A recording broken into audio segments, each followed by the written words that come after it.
अस्सलामुअलैकुम। उम्मीद है मेरी छोटी सी यूट्यूब फैमिली बिल्कुल खैरियत से होगी। अल्हम्दुलिल्लाह मैं भी बिल्कुल ठीक हूँ। बट बहुत दिनों के बाद एक बार फिर एक न्यू वीडियो लेकर आई हूँ।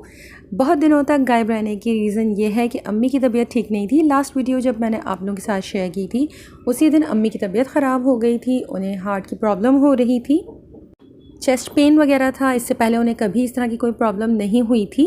एंजियोग्राफी हुई, इसके बाद पता चला कि 2 वेन्स ऑलमोस्ट 90% ब्लॉक्ड हैं, तो एंजियोप्लास्टी करानी पड़ी। 2 स्टंट लगे हैं। तो बस अम्मी की तबीयत की वजह से मैं ज़्यादातर अम्मी के घर होती थी, तो कुछ रिकॉर्ड वगैरह नहीं किया था, इतना टाइम नहीं मिल रहा था और दिल भी नहीं चाह रहा था।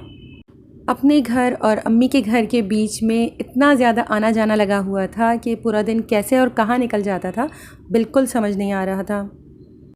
खैर, अब अल्लाह का बहुत बहुत बहुत करम है, अम्मी कुछ बेहतर है। वीकनेस बहुत ज़्यादा है, टाइम लगेगा थोड़ा, लेकिन फिर भी अल्लाह पाक ने हम पर बहुत बड़ा करम कर दिया। आज एक बार फिर मैं आप लोगों के साथ अपने इस व्लॉग में फुल डे की अपनी कुकिंग शेयर करना चाह रही हूँ। पोर्शन कंट्रोल जो कि मैंने लास्ट आई थिंक 15 डेज़ से बिल्कुल फॉलो नहीं किया है, आज दोबारा से स्टार्ट करने जा रही हूँ, तो सोचा आप लोगों के साथ भी शेयर कर देती हूँ। यूजुअली आप लोगों ने देखा होगा कि मैं हमेशा एक ही अंडा खाती हूँ नाश्ते में, बट आज इतने दिनों बाद वीडियो बना रही थी तो आई डोंट नो क्यों मैंने बस 2 अंडे तोड़ लिए। मुझे लग रहा था कि मैं खा लूँगी, लेकिन मुझसे बिल्कुल भी नहीं खाए गए थे। मैंने तकरीबन आधा ऑमलेट अपने हस्बैंड को दे दिया था। तो मैं बता देती हूँ आप लोगों को अपनी सिंपल सी ऑमलेट की रेसिपी। मैंने 2 अंडे लिए हैं जो कि 1 पोर्शन प्रोटीन में काउंट होंगे। इसके अलावा मैंने इसमें फ्लेवर्स के लिए इसमें नमक, लाल मिर्च और कुटी लाल मिर्च ऐड की है और थोड़ा सा ज़ीरा पाउडर ऐड किया था। इसके अलावा हरी मिर्च, हरा धनिया और चॉप्ड की हुई प्याज शामिल कर दी थी। फ्राई करने के लिए मैंने इसमें सिर्फ 1 टीस्पून ऑयल का यूज़ किया है, जो कि मेरे 1 पोर्शन फैट में काउंट होगा, जो कि हमें 1 टाइम के मील में अलाउ होता है। इसके अलावा मैंने जो रोटी ली है ये 69 ग्राम्स की है। इसे मैं अप्रॉक्स 2 पोर्शन कार्बोहाइड्रेट्स में कवर कर रही हूँ। चाय है, आप लोग जानते हैं मैं पानी और दूध हाफ़ एंड हाफ़ लेती हूँ, तो इस वजह से इसके अंदर तकरीबन 100 ml दूध है और मैं हमेशा बताती हूँ मैं रेगुलर दूध ही फ़िलहाल यूज़ कर रही हूँ। और चाय में भी मैं आप लोगों को बता दूं कि मैं अभी तक 1 टीस्पून शुगर ऐड कर रही हूँ। इसके बाद मैंने अब तक उसे और कम करने की कोशिश नहीं की है। इंशाल्लाह अब दोबारा से इसे थोड़ा थोड़ा करके कम करूँगी और जब भी मैं अपनी चीनी बिल्कुल ख़त्म कर दूँगी चाय में, आप लोगों को ज़रूर बताऊँगी। मैं तमाम चीज़ें बहुत ग्रेजुअली कर रही हूँ। ग्रेजुअली इसी वजह से वेट लूज़ हो रहा है। मुझे कोई ड्रास्टिक चेंजेस नहीं चाहिए, लेकिन अगर कोई लूज़ करना चाह रहा है वेट जल्द अज जल्द, तो फिर अगर आप 100% पोर्शन कंट्रोल को फॉलो करते हैं, चीनी बिल्कुल अपनी लाइफ से निकाल देते हैं, या अगर ले भी रहे हैं तो 120 ट्रीट के अंडर आप इसे भी काउंट कर लीजिए, तो आपको बहुत ही जल्दी बहुत अच्छे रिज़ल्ट्स मिलेंगे। अल्हम्दुलिल्लाह काफ़ी दिनों के बाद आज मैंने अपने पोर्शन के हिसाब से अपना एटलीस्ट ब्रेकफास्ट कंप्लीट कर लिया था। मिड मॉर्निंग में मैंने अपना 1 पोर्शन फ्रूट का ले लिया था और आज मैंने लीची कंज्यूम की है। तो वैसे मैं यूजुअली आप लोगों के साथ फ्रूट का पोर्शन शेयर नहीं करती हूँ, क्योंकि वो मैं कभी भी ऑफ एंड ऑन काम करते करते बीच में खा लेती हूँ और बिल्कुल याद नहीं रहता कि उसे भी रिकॉर्ड करना है। तो आज जब लीची निकाली थी मैंने हैंडफुल लीची ले ली थी, उसे वेट नहीं किया था, लेकिन फिर अचानक दिमाग में आया कि इसे भी चेक करना चाहिए, तो मैंने इसके छिलके उतारे, इसके सीड्स रिमूव किए, क्योंकि इसमें काफ़ी बड़े साइज़ का सीड होता है। आपका जो फ्रूट कंजम्पशन है उसको 80 ग्राम होना चाहिए। अगर आप डायरेक्ट फुल फ्रूट को लीची के वेट करेंगे तो वो ऑब्वियसली वो थोड़ा सा ज़्यादा वेट आएगा, लेकिन अगर आप पोर्शन कंट्रोल के हिसाब से इसे काउंट करना चाहते हैं तो पहले इसका छिलका और सीड्स को रिमूव कर दीजिए और इसके बाद आप इसका वेट चेक कीजिएगा और इसके बाद आप इसे 80 ग्राम्स तक कंज्यूम कर सकते हैं। इसी तरह से आप दिन में 2 से 3 दफ़ा फ्रूट ले सकते हैं, 80 ग्राम्स ईच। कोशिश करें कि तीनों टाइम आप थोड़ा सा डिफरेंट फ्रूट ले लें। अगर आप खजूर ले रहे हैं तो 3 खजूर आप ले सकते हैं एक टाइम में, वो आपका 80 ग्राम या 1 पोर्शन फ्रूट में काउंट होगा। और इसी तरह से आजकल सीज़न में खुबानी, आड़ू, आलूचे वगैरह भी हैं, उन सब के भी सीड्स को रिमूव करने के बाद आप किचन स्केल पर उसको मेजर कीजिए और 80 ग्राम्स आपका 1 पोर्शन में काउंट होगा। और अगर आपके पास किचन स्केल नहीं है तो बिल्कुल भी टेंशन की बात नहीं है। आप अपने हैंडफुल फ्रूट ले सकती हैं एक पोर्शन में, मतलब आप अपने हाथों से उठा लें फ्रूट को, जितना आपको लग रहा है कि आपके हाथ में बहुत ईजिली आ रहा है, ज़्यादा भर कर नहीं, तो बस वो आपका एक पोर्शन फ्रूट का है। अब मैं लंच की प्रिपरेशन कर रही हूँ और लंच में बनने वाला है मज़ेदार सा पकोड़े वाली कड़ी। बेटे की फरमाइश पर, मेरे बेटे को बहुत ज़्यादा पसंद है, बट क्योंकि आज मैंने फ़र्स्ट डे दोबारा से ही स्टार्ट लिया है अपना पोर्शन कंट्रोल का, तो मैं डीप फ्राई तो पकोड़े नहीं कर सकती थी। तो आज मैं किस तरह से अपनी कड़ी तैयार कर रही हूँ, पकोड़े तैयार कर रही हूँ, ये आप लोगों के साथ शेयर करती हूँ। और मैं अपनी फुल फैमिली के साथ वही मील एंजॉय करती हूँ, मतलब मैं अपने पोर्शंस के साथ ही सारा खाना तैयार कर रही हूँ और मेरी पूरी फैमिली उसी को एंजॉय करती है। सबसे पहले मैं कढ़ी बनाने के लिए बेसन अलहदा कर रही हूँ। बेसन हमारे प्रोटीन के पोर्शन में आएगा और 2 टेबल स्पून अगर आप भर कर बेसन ले रहे हैं तो वो आपका 1 पोर्शन प्रोटीन को काउंट करता है, जो कि हमें 1 टाइम के मील में अलाउड होता है। और अगर किचन स्केल पर आप इसे देखेंगे तो 25 ग्राम्स आपका बेसन जो है वो आपका 1 पोर्शन प्रोटीन में काउंट होता है। मैं 5 लोगों के लिए कढ़ी तैयार कर रही हूँ, तो मैंने टोटल 5 पोर्शंस बेसन के लेने हैं। 5 पोर्शंस का मतलब 10 टेबल स्पून भर कर मैं बेसन इस कढ़ी और पकोड़े में यूज़ कर सकती हूँ। 5 पोर्शंस में से मैं 2 पोर्शंस कढ़ी में ऐड करने वाली हूँ और 3 पोर्शन से मैं पकोड़े तैयार करूँगी। मतलब 4 टेबल स्पून मैं कढ़ी में यूज़ कर सकती हूँ और 6 टेबल स्पून बेसन भर कर मैं पकोड़े बनाने के लिए इस्तेमाल करूँगी। अब मैं दही को अच्छी तरह से फेंट रही हूँ। मैंने 500 ग्राम दही लिया है, मतलब आधा किलो। इसमें 5 पोर्शंस निकल रहे हैं डेयरी के। वैसे 120 ग्राम मिनिमम आप लेंगे तो आपका एक पोर्शन डेयरी में कवर होता है, बट मैं 100 ग्राम्स को भी 1 पोर्शन में फ़िलहाल काउंट कर रही हूँ। 1 पोर्शन से थोड़ा कम ही है। इसमें 5 पोर्शंस निकल आए डेयरी के।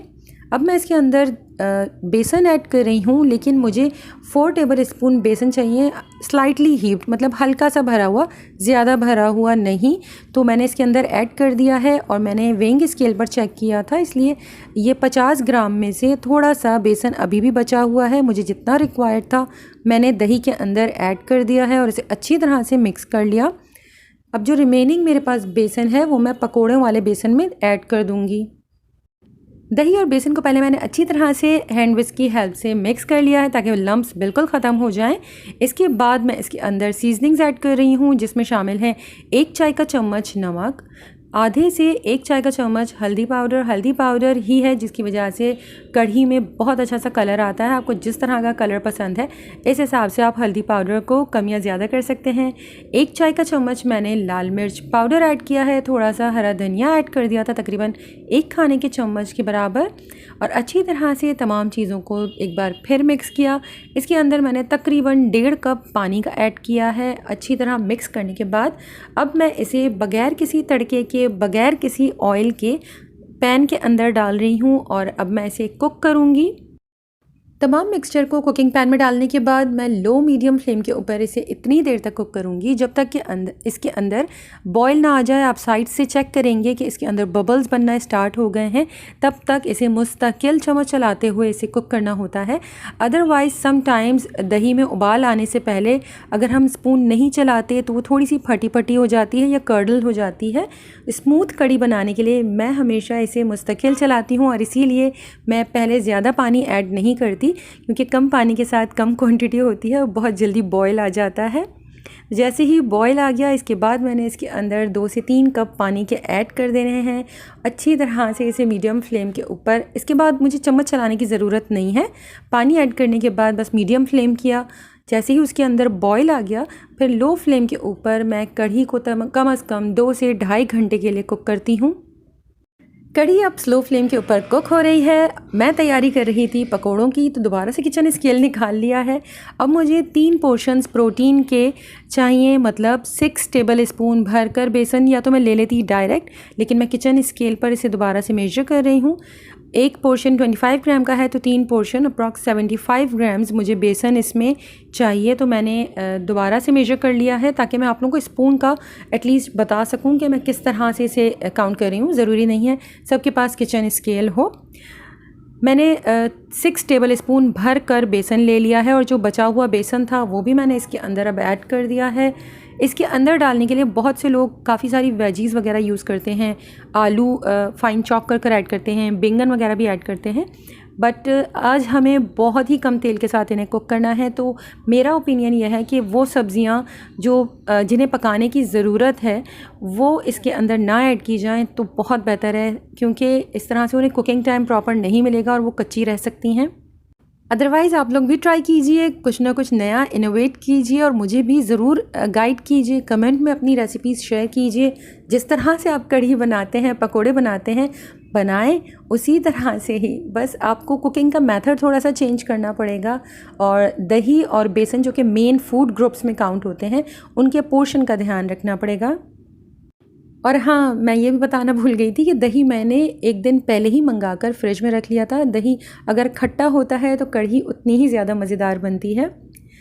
अब मैंने इस बेसन के अंदर अपने सीजनिंग्स ऐड कर रही हूँ। मैंने ले लिया था 1 चाय का चम्मच ज़ीरा कुटा हुआ और 1 चाय का चम्मच भुना कुटा धनिया, आधा चाय का चम्मच कुटी लाल मिर्च, आधा चाय का चम्मच लाल मिर्च पाउडर, कसूरी मेथी तकरीबन 1 चाय का चम्मच मैंने ऐड की है, और तमाम चीज़ों को, और नमक, और तमाम चीज़ों को बहुत अच्छी तरह से मैं पानी के साथ घोल रही हूँ। साथ ही मैंने इसमें थोड़ा सा चाट मसाला भी ऐड कर दिया था। आप जो ऐड करना चाहते हैं कर सकते हैं। सीजनिंग्स में भी कुछ लोग अनारदाना भी क्रश कर ऐड करते हैं, तो आपके अपनी रेसिपी को आप इसी तरह से फॉलो कीजिए। अब मैंने इसके अंदर प्याज, हरा धनिया और हरी मिर्च ऐड कर दी है। 1 हरी मिर्च है, तकरीबन 2 से 4 खाने के चम्मच के बराबर हरा धनिया है, थोड़े से पुदीने के पत्ते फ़ाइन चॉप किए हुए हैं, और 1.5 मैंने दरमियाने साइज़ का प्याज लिया है।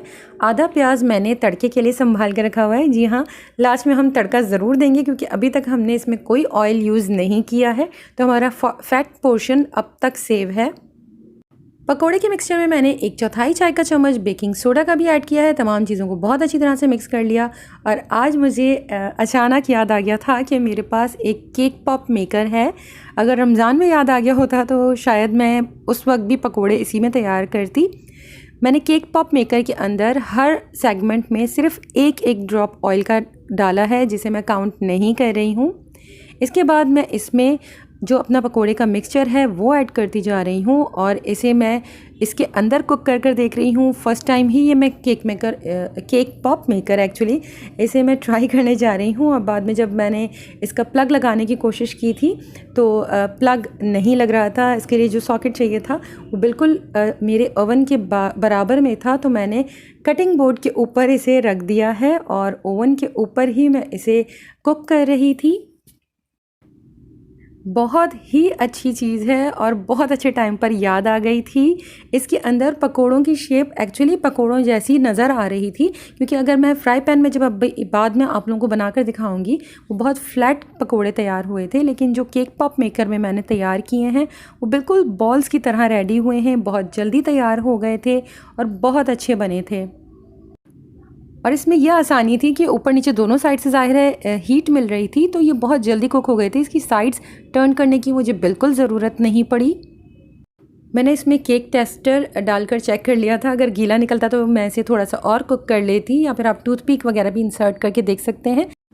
मुझे इसका रिज़ल्ट बहुत अच्छा लगा। काफ़ी सालों से पड़ा हुआ था, मैंने बिल्कुल यूज़ नहीं किया था। मैंने अपने दूसरे चैनल पर इसकी अनबॉक्सिंग की थी, मैंने दराज से परचेज़ किया था। इसके साथ मैंने ब्राउनी मेकर भी परचेज़ किया था। उसका रिज़ल्ट भी बहुत अच्छा है, क्योंकि उस पर तो मैं ऑलरेडी वीडियो भी बना चुकी हूँ। ब्राउनीज़ बहुत मज़े की बनती हैं, बहुत झटपट तैयार हो जाती हैं। आप लोगों के साथ भी इंशाल्लाह कभी ज़रूर शेयर करूँगी।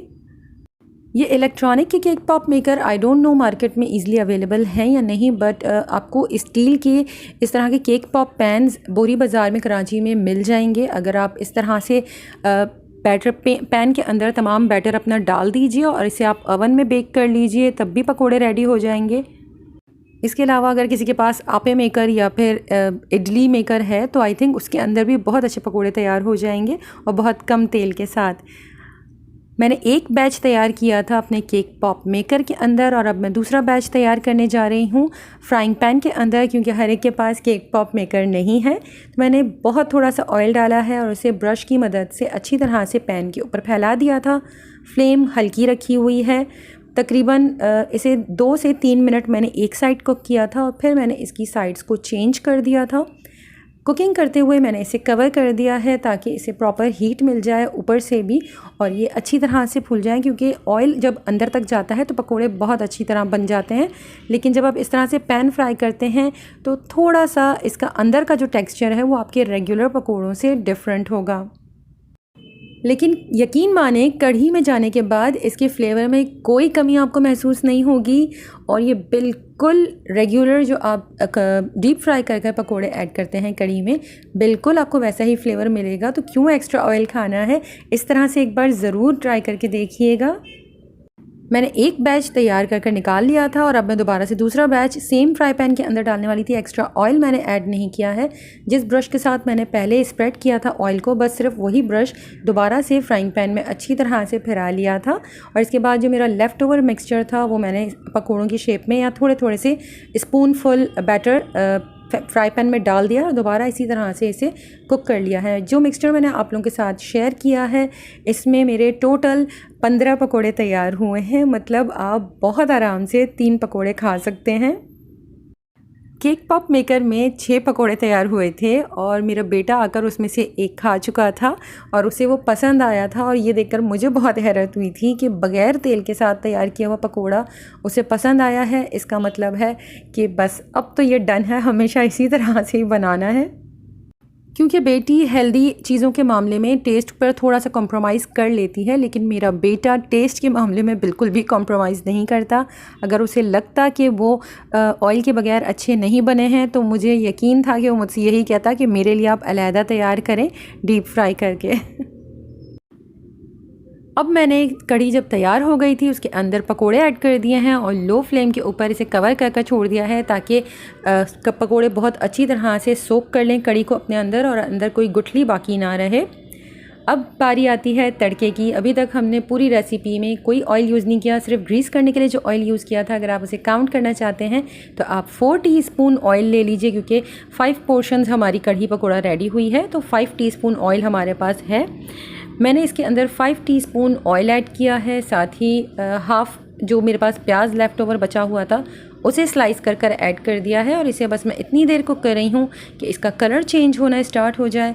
इसके बाद मैंने इसके अंदर ऐड कर दिया था 1 चाय का चम्मच ज़ीरा और जैसे ही ज़ीरा कड़कड़ाने लगा इसके बाद मैंने इसके अंदर सूखी लाल मिर्चें ऐड की हैं। आप गोल वाली ऐड कर दें, मेरे पास आज लंबी वाली मौजूद थी तो मैंने वो ऐड कर दी हैं और साथ ही इसके अंदर चंद कड़ी पत्ता ऐड कर दीजिए, इससे बहुत अच्छी खुशबू आती है। और मैं शायद आप लोगों को बताना भूल गई, जब मैंने कड़ी का बैटर तैयार किया था उस वक्त भी मैंने इसके अंदर चंद पत्ते कड़ी पत्ता के डाल दिए थे, इससे बहुत अच्छी खुशबू आती है। बहुत ही अच्छा सा तड़का रेडी हो चुका है। आप अगर गार्लिक ऐड करते हैं तो वो भी ऐड कर सकते हैं। चूल्हा बंद कर दिया है। पकोड़े आप देख सकते हैं बहुत अच्छी तरह से फूल गए हैं, कड़ी उन्होंने सोक कर ली है और अब मैं इसके ऊपर तड़का डाल रही हूँ। हल्का सा इसे मिक्स करूँगी और दोबारा से इसे कवर कर कुछ देर के लिए छोड़ दूँगी। चूल्हा बिल्कुल बंद है। आप अपनी रेसिपी के साथ इसी तरीके से बना सकते हैं। जो चीज़ें आप तड़के में ऐड करना चाहते हैं वो ऐड कीजिए, क्योंकि वो वेजीज़ ही हैं ऑलमोस्ट, उसमें कोई आपको रोक टोक नहीं है। बस आपको ध्यान रखना है इसमें बेसन का, दही का और ऑयल का। बाकी आप अपनी जो रेसिपी घर में लोग अक्सर मैंने देखा है कि टमाटर और प्याज कढ़ी के बैटर में भी ऐड करते हैं, तो आप जैसे बनाते हैं, जैसा आपके घर वालों को पसंद है, बिल्कुल इसी तरह से बनाएं।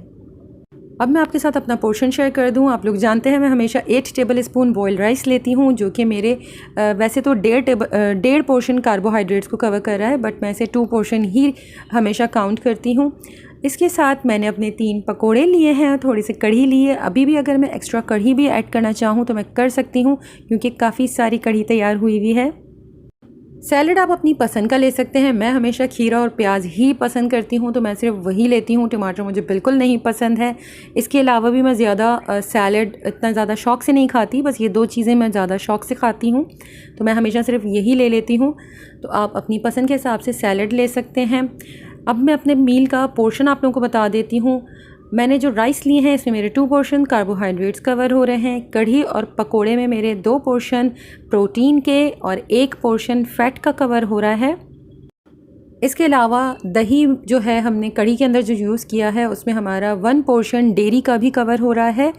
तो आज मैंने आप लोगों ने देखा होगा कि दही साथ में नहीं लिया है, क्योंकि मेरा डेयरी का पोर्शन ऑलरेडी इसमें कवर हो चुका है।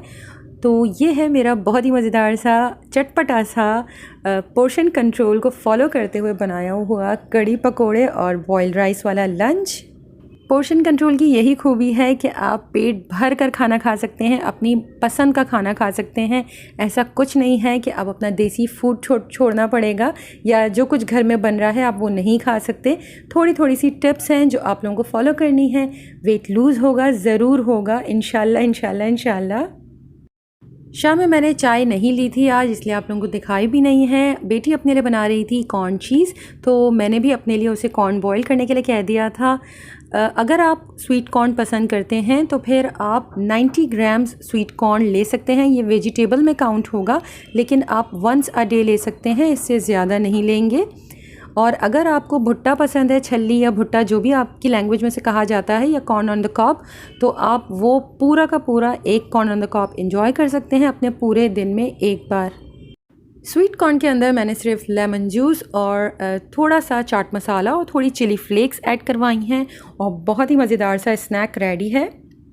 डिनर की प्रिपरेशन तो मैं आप लोगों के साथ शेयर नहीं कर सकती क्योंकि दूसरे चैनल के लिए मैंने कुकिंग की हुई है, ये उसी की रेसिपी है। मैंने बनाए थे पसंदे, तो बस मैं आप लोगों के साथ अपना प्लेटर शेयर कर देती हूँ। हमें हथेली की साइज़ का मीट अलाउ है, तो ये तकरीबन मैंने एक पसंदा लिया है। थोड़ी सी ग्रेवी ली है, तकरीबन 1 टेबल स्पून जितनी। तो ये मेरा 1 पोर्शन प्रोटीन कवर हो गया। 2 टेबल स्पून दही ली है, तकरीबन हाफ़ से भी कम मेरा डेयरी का कवर हो रहा है। सैलेड में आप लोगों को अंदाज़ा हो गया होगा, सिर्फ खीरा और प्याज खाती हूँ तो वही है। और चपाती ली है जो कि आज 59 ग्राम्स की थी, तो इसका मतलब 1.5 पोर्शन कार्ब, लेकिन मैं फिर भी इसे 2 पोर्शन कार्ब में ही काउंट करूँगी।